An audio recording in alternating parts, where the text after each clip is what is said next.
আসসালামু আলাইকুম। নিয়মিত বাংলা সংবাদে আপনাদের স্বাগতম। শুরুতেই থাকছে শিরোনাম, এরপর বিস্তারিত। নিহত সেনা পরিবারের সদস্যরা পিলখানা হত্যাকাণ্ডে শেখ হাসিনা, তাপস সেলিম সরাসরি জড়িত। এদের বিচার অবিলম্বে করতে হবে। এদিকে এবার চট্টগ্রামের শেখ হাসিনা ও নৌফেল সহ 34 জনের বিরুদ্ধে হত্যা মামলা। এবং সবশেষ জানিয়ে দেব, ভয়েস অফ গ্লোবাল সাউথ সামিটে ডক্টর ইউনূস, আমাদের কৌশলের কেন্দ্রবিন্দুতে তরুণ ও শিক্ষার্থীদের স্থান দিতে হবে। এতক্ষণ শুনছেন সংবাদ শিরোনাম, আবার জানুন পুরো বিস্তারিত। পিলখানা হত্যাকাণ্ডে শেখ হাসিনা, তাপস সেলিম সরাসরি জড়িত। বিডিআরের সাবেক মহাপরিচালক ডিজি মেজর জেনারেল শাকিল আহমেদের ছেলে রাকিন আহমেদ বলছেন, পিলখানা হত্যাকাণ্ডে সাবেক প্রধানমন্ত্রী শেখ হাসিনা, ফজলে নূরের তাপস ও শেখ সেলিম সরাসরি জড়িত। এছাড়াও নেপথ্যে আরও রয়েছে স্বাধীন তদন্ত কমিশন গঠন হলে তাদের নামও আসবে। দুপুরে রাজধানীর মহাখালীর রাউয়া ক্লাবে আয়োজিত এক সংবাদ সম্মেলনে এসব কথা বলেন তিনি। পিলখানায় নিহত আরেক সেনা কর্মকর্তা কর্নেল শফিকের ছেলে অ্যাডভোকেট সাকিবুর বলেন, লেফটেন্যান্ট জেনারেল জাহাঙ্গীর আলম সেই সময় কোয়ার্টার মাস্টার জেনারেল হিসেবে বিডিআর হত্যাকাণ্ডের তদন্ত কমিটিতে ছিলেন। রিপোর্টটি প্রকাশ করেছেন তিনি, সেটি 3 দফা সংশোধন করার পর মিডিয়ায় দেওয়া হয়েছিল। তিনি সেই রিপোর্টের কপি প্রকাশের দাবি জানান।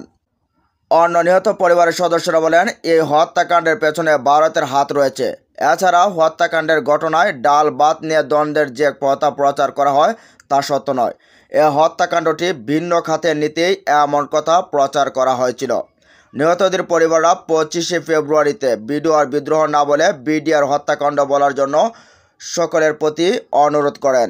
এ সময় পিলখানায় নিহত হওয়া 57 সেনা ও 17 জন সাধারণ নাগরিকের হত্যার বিচারের দাবি জানিয়ে 3 দফা দাবি পেশ করেছেন নিহতদের স্বজনরা। উল্লেখ্য, শেখ হাসিনার নেতৃত্বে আওয়ামী লীগ সরকার গঠন করার 50 দিনের মধ্যে 2009 সালের 25 ও 26শে ফেব্রুয়ারি ঢাকায় পিলখানায় এ ঘটনা ঘটে। এদিকে এবার চট্টগ্রামে শেখ হাসিনা, নৌফেল সহ 34 জনের বিরুদ্ধে হত্যা মামলা।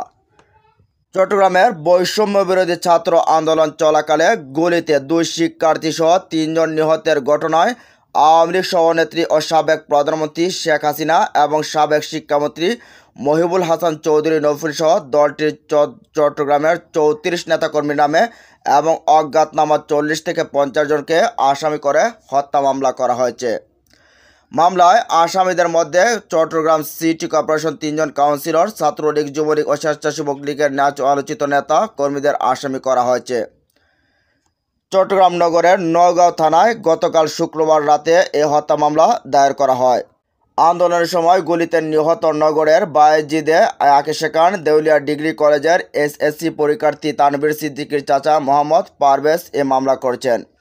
এ বিষয়ে চান্দগাঁও থানার ভারপ্রাপ্ত কর্মকর্তা ওসি জাহেদুল কবির বলেন, মামলার এজাহারে বাদী আসামিদের বিরুদ্ধে দেশীয় সহ বিভিন্ন মারাত্মক অস্ত্রশস্ত্রে সজ্জিত হয়ে আন্দোলনকারীদের উপর গুলি বর্ষণের অভিযোগ এনেছে।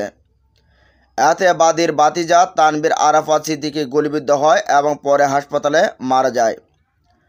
বাদী পরে আরও জানতে পারেন এই সময় আরও শিক্ষার্থী এবং একজন পথচারী গুলিবিদ্ধ হয়ে মারা গেছেন।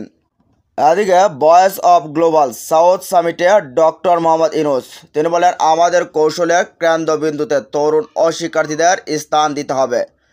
অন্তর্বর্তীকালীন সরকারের প্রধান উপদেষ্টা অধ্যাপক ডক্টর মোহাম্মদ ইউনূস বলছেন, গ্লোবাল সাউথের জনসংখ্যার একটি উল্লেখযোগ্য অংশ তরুণ ও শিক্ষার্থীদের অবশ্যই তাদের কৌশলের কেন্দ্রবিন্দুতে রাখতে হবে। তিনি বলেন, আমাদের জনসংখ্যা 2/3 তরুণ। এরা সমাজের সবচেয়ে ক্ষমতাধর অংশ। তারা আলাদা, তারা নতুন একটি বিশ্ব গড়তে প্রতিশ্রুতিবদ্ধ। তৃতীয় voice of global south summit এর উদ্বোধনী লিডার সেশন ভার্চুয়ালি যোগ দিয়ে তিনি এসব কথা বলেন। ক্ষুদ্র ঋণের বাজারে উন্নয়নের অবদানের জন্য 2006 সালে নোবেল শান্তি পুরস্কার পাওয়া অধ্যাপক ডক্টর ইউনূস বলেন, তরুণ ও শিক্ষার্থীরা সক্ষম এবং প্রযুক্তিগতভাবে তারা আগের প্রজন্মের চেয়ে অনেক এগিয়ে। তিনি বলেন, তারা সব অসম্ভবকে সম্ভব করতে পারে। তারা উদ্যোক্তা, যে তারা যে কাজ চায় তা উপভোগ করার কারণে নয়, বরং অন্য কিছু পাওয়া যায় না। কারণ আমাদের সব দেশের শিক্ষা ব্যবস্থা তাদের চাকরির জন্য প্রস্তুত করে। গরিব মানুষের ব্যাংকার হিসেবে পরিচিত অধ্যাপক ডক্টর ইউনূস বলেন, তারা তাদের সৃজনশীল সক্ষমতা ভুলে গেছে। ইউনূস বলেন, তারপরও সব মানুষই সৃজনশীল জীব হিসেবে জন্মগ্রহণ করে, তারা স্বভাবজাত উদ্যোক্তা। কিন্তু আমাদের শিক্ষা ব্যবস্থা ও আর্থিক ব্যবস্থা গড়ে উঠেছে শুধুমাত্র চাকরি প্রার্থী তৈরি ও তাদের কর্মসংস্থানের ব্যবস্থা করার জন্য। তিনি বলেন, আমাদের ব্যবস্থাটি পুনরায় সাজাতে হবে। তিনি আশা ব্যক্ত করেন তারা গ্লোবাল সাউথে একসঙ্গে এটি করতে পারে। এটি দারুণভাবে সৃজনশীল তরুণ জনগোষ্ঠীর সমৃদ্ধ সামাজিক ব্যবসার সঙ্গে উদ্যোক্তার সমন্বয় অলৌকিক কিছু ঘটাতে পারে উল্লেখ করে অধ্যাপক ডক্টর ইউনূস বলেন, সামাজিক ব্যবসার মাধ্যমে তরুণ জনগোষ্ঠীর সৃজনশীলতা ও শক্তিকে বিকাশে সুনির্দিষ্ট পদক্ষেপ নিতে তিনি গ্লোবাল সাউথে কিছু সাধারণ সুযোগ সুবিধার প্রস্তাব করতে চান। এর আগে ভারতের প্রধানমন্ত্রী নরেন্দ্র মোদী ডক্টর ইউনূসকে সকল সম্মেলনে যোগদানের আমন্ত্রণ জানান। অন্তর্বর্তীকালীন সরকার প্রধান হিসেবে শপথ নেওয়ার পর এটি ছিল অধ্যাপক ডক্টর ইউনূসের প্রথম বহুপক্ষীয় বৈঠক। প্রধানমন্ত্রী নরেন্দ্র মোদীর সঞ্চালনে রাষ্ট্র বা সরকার প্রধান পর্যায়ে উদ্বোধনী অধিবেশনে অনুষ্ঠিত হয়। উদ্বোধনী নেতাদের অধিবেশনের প্রতিপাদ্য এবং সম্মেলনের মূল প্রতিপাদ্য হল an empowered global south for a sustainable future. অধ্যাপক ইউনূস সকল পরিবেশগত ও সামাজিক সমস্যা সমাধানে সামাজিক ব্যবসা গড়ে তুলতে গ্লোবাল সাউথের নেতাদের একযোগে কাজ করার আহ্বান জানান। তিনি বলেন, আমরা যদি একসঙ্গে কাজ করি তবে এটি একটি বিশাল শক্তি হয়ে উঠতে পারে। অধ্যাপক ইউনূস আরও বলেন, বড় হওয়ার অর্থ এই নয় যে আপনাকে অবসর নিতে হবে, অর্থনৈতিক কর্মকাণ্ড থেকে নিজেকে গুটিয়ে নিতে হবে। তিনি বলেন, রাষ্ট্রের নির্ধারিত মানুষের আয়ু অনুযায়ী সৃজনশীলতা কখনো থেমে থাকে না, শেষ নিঃশ্বাস পর্যন্ত থামে না। আমরা একসঙ্গে কাজ করে দেখতে পারি কিভাবে সমাজকে মানুষকে সৃজনশীল সহায়ক হিসেবে গড়ে তোলা যায় যতদিন তারা বেঁচে থাকবে। নোবেল বিজয়ী ইউনূস বলেন, অর্থবহ সংস্কারের মাধ্যমে গণতন্ত্র ও মানবাধিকার নিশ্চিত করতে রাষ্ট্র সকল প্রতিষ্ঠান পুনঃপ্রতিষ্ঠা, বৈপ্লবিক পরিবর্তন, রাষ্ট্রের সকল প্রতিষ্ঠা পুনঃপ্রতিষ্ঠার তরুণ প্রজন্মের আকাঙ্ক্ষার জনগণকে অনুপ্রাণিত করেছে। তিনি বলেন, আমাদের সরকার অন্তর্ভুক্তিমূলক ও বহুদলীয় গণতন্ত্রের রূপান্তর নিশ্চিত করতে এবং একটি অবাধ, সুষ্ঠু ও অংশগ্রহণমূলক নির্বাচন অনুষ্ঠানের পরিবেশ তৈরিতে প্রতিশ্রুতিবদ্ধ। অধ্যাপক ইউনূস আরও বলেন, এখন তাদের কাজ হচ্ছে নির্বাচনী ব্যবস্থা, বিচার ব্যবস্থা, স্থানীয় সরকার, গণমাধ্যম, অর্থনীতি ও শিক্ষায় গুরুত্বপূর্ণ সংস্কার সাধন করা।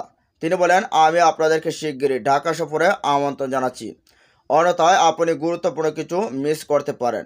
ঢাকার বেশিরভাগ অংশ বিশ্বের গ্রাফিতির রাজধানীতে পরিণত হয়েছে। তিনি বলেন, 12 থেকে 13 বছর বয়সী তরুণ শিক্ষার্থী ও শিশুরা 400 বছরের পুরনো এই শহরের দেয়ালে নতুন গণতান্ত্রিক পরিবেশ বান্ধব বাংলাদেশের চিত্র দিয়ে রাঙিয়ে তুলেছে।